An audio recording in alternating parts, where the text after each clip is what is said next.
ABC News Radio.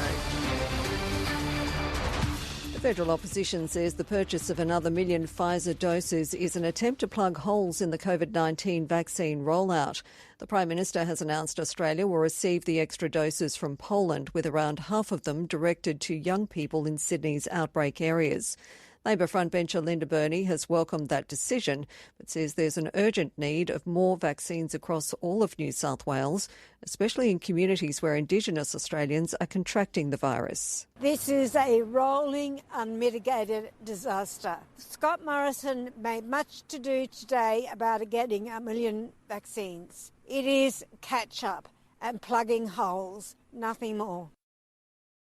New South Wales has recorded another 4 COVID deaths, with 415 new locally acquired cases, slightly down from yesterday.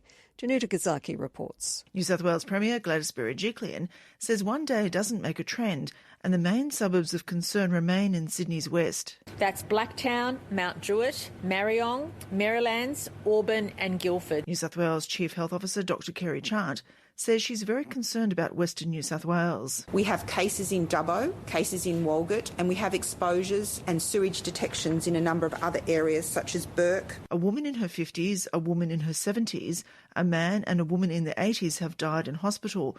Most were unvaccinated. Nearly 127,000 tests were done in the latest reporting period.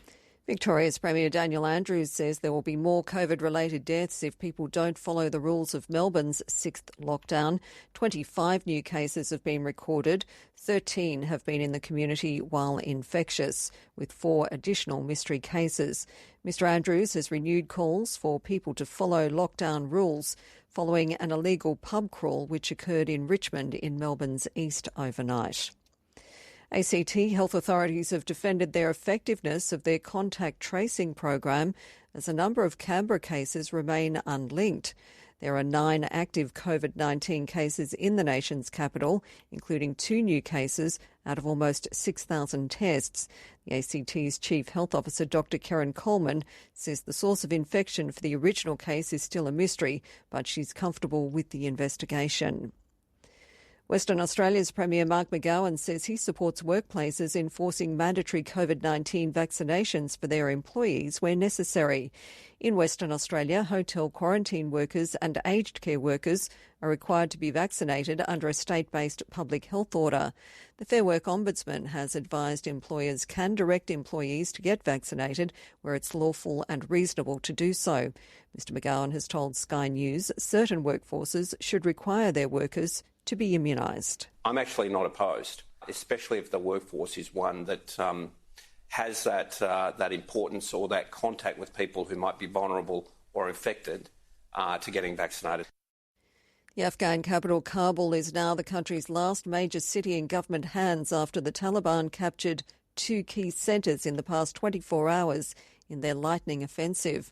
Overnight, the northern city of Mazar-e-Sharif fell and its top warlords allied with the government fled across the border into Uzbekistan.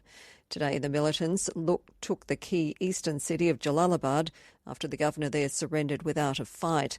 Afghan journalist Bilal Shawal has spoken with the governor. He was confirming to me that he had been in touch with the Taliban for 2 months and that he wanted no bloodshed.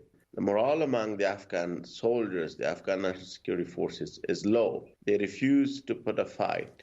Australia's Foreign Minister Marise Payne says Australia holds deep concerns for the people of Afghanistan and is particularly worried about the impact of the Taliban's resurgence on women and girls there. This is a deeply disturbing situation. The security situation is clearly worsening, and Australia, like many of our security partners and allies, has invested an enormous amount in Afghanistan and in support of the people of Afghanistan.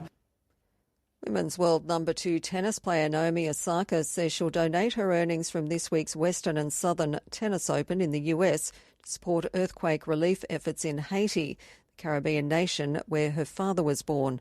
The 4-time Grand Slam champion tweeted her pledge in response to the 7.2 magnitude quake that struck the impoverished country yesterday, killing more than 300 people. Her mother is Japanese and she plays under the Japanese flag, and she's used her celebrity status to call attention to causes she cares about. To sport, and in the AFL, Melbourne Demons have beaten Adelaide Crows 104-63. Essendon has easily accounted for Gold Coast 98-30. At half-time, Fremantle leads West Coast 50-20. In rugby league, Newcastle Knights have edged out Cronulla Sharks 16-14. New Zealand Warriors have been too good for Canterbury Bulldogs 24-10. To the weather now, and the current temperatures in our capitals. In Brisbane, it's now 19 degrees. Sydney, you're on 16. In Canberra, it's 10 degrees. Melbourne, 17. Hobart, it's 6. Adelaide, 15 degrees. 22 now in Perth, and in Darwin, it's 33 degrees.